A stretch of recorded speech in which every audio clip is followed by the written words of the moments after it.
The most famous quarterback in the NFL? He's like the fourth most popular person on the planet, according to the polls. Tim Tebow's a guy, obviously. Never heard of him. Never heard of him.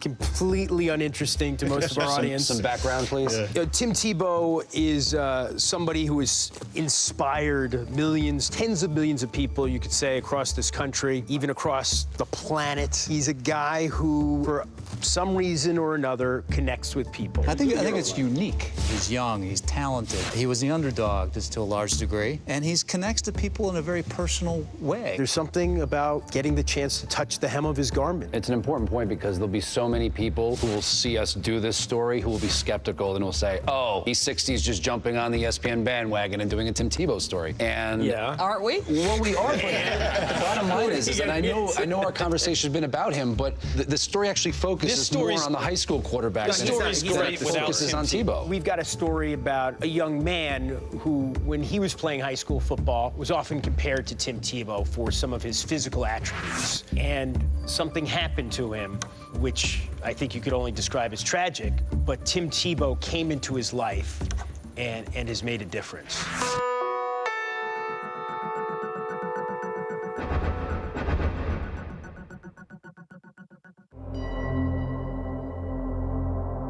And welcome, folks, once again to Woodberry Forest varsity football. It's going to be a big day, that's for sure. And we'll be talking about Woodberry's quarterback, Jacob Rainey. Football is what I love, and I want to be out there playing. This is what I've been looking forward to my whole life.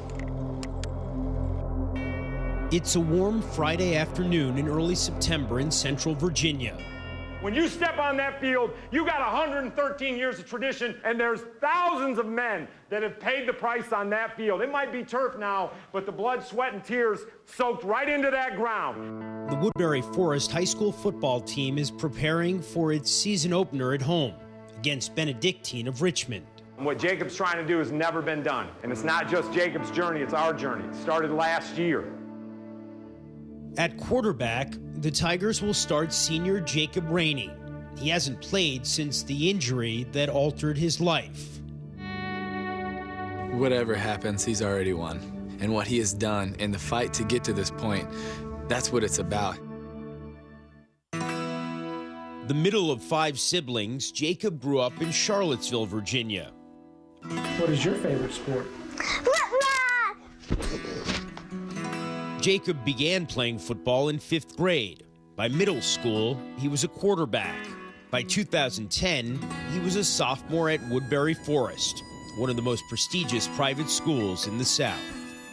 How did you like it here? I like it. I mean, it's about as good as an all-boys boarding school can be.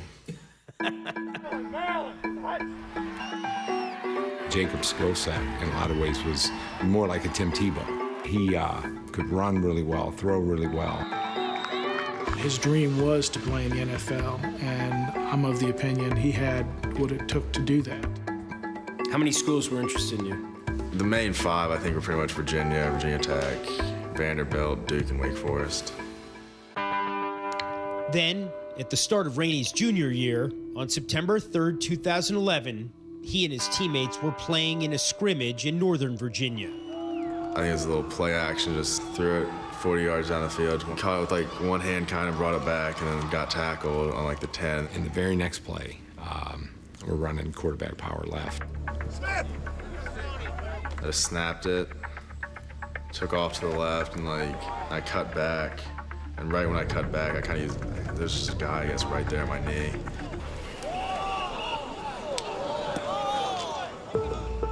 I just blacked out and fell to the ground. I just like kind of came to, and once I hit the ground, just like, it didn't really hurt at first. It's just like, something's not right. And I looked down, my leg was like sticking out sideways. I was like, oh, shit. The knee had dislocated posteriorly and laterally.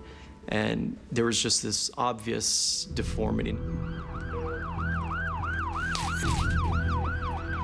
But at the hospital, it became clear that Rainey's injury was far more serious. An artery in his lower right leg had been severed, cutting off circulation. They said, you know, there's so much dead tissue, it's killing his body. and we're going to have to amputate his leg. How were we going to tell our son that he was going to lose his leg? Kathy and I just, went in and held his hand and told him. And he was just like, obviously distraught, as we all were. So, hardest thing I've ever had to do. Football-related leg amputations are, in fact, exceedingly rare. But 7 days after the injury, doctors amputated Rainey's right leg, above the knee. After the procedure and when I just saw it, that's when it really hit me. I just broke down and just cried. Just felt unable to do what I wanted to do anymore.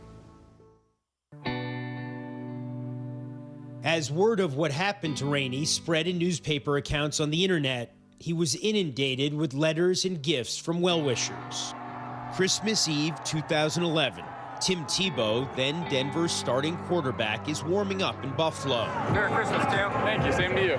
He'd invited a special guest to the game that day, and just before kickoff, Tebow introduced himself to Jacob Rainey.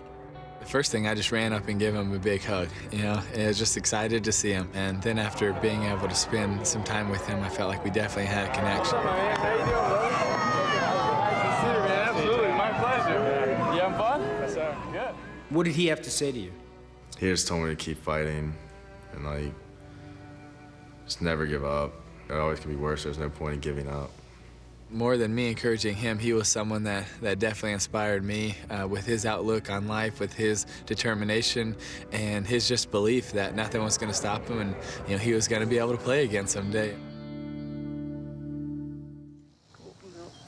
In January, just 4 months after the amputation, just a few weeks after taking his first steps on his prosthetic leg, Rainey was back throwing.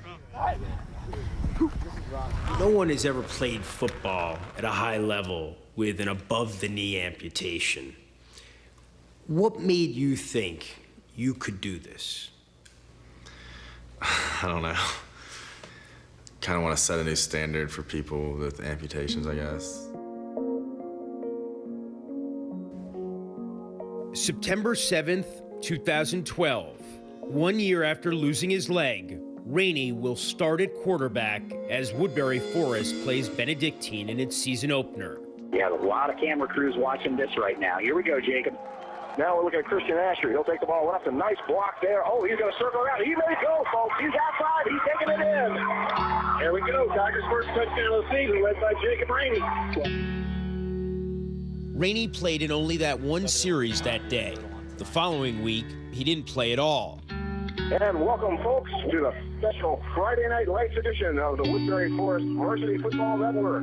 Then, on September 21st, in the Tigers' third game of the season, he came off the bench in the third quarter. Here comes Jacob Rainey to lead the Woodberry offense one more time. Rainey is the quarterback in the shotgun formation. He's going to launch a throw this time. He's got a man open. Oh, he's a Wiley Mendocino with a touchdown. That's Jacob Rainey. Holy mackerel, that was a closing row.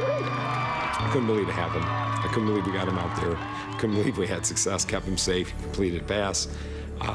It was just overwhelming.